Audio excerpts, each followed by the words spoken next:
khoáng kinh trăng nè na đêm sai vô tình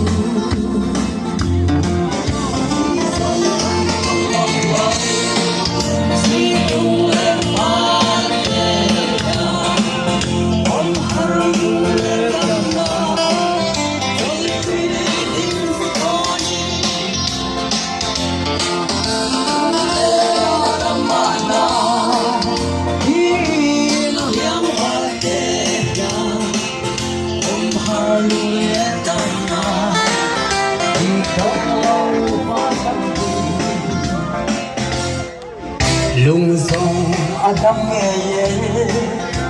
cất khoáng kinh trăng nè na có tuy ninh giữ đón chim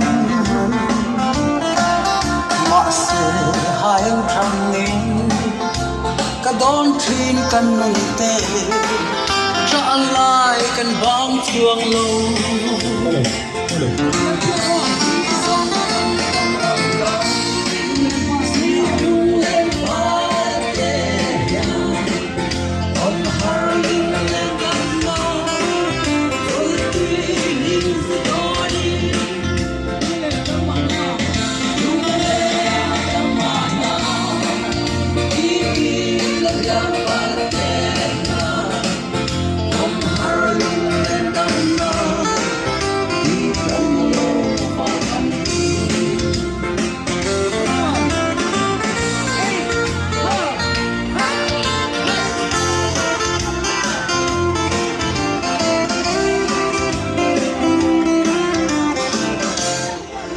Lung sông Adam nghe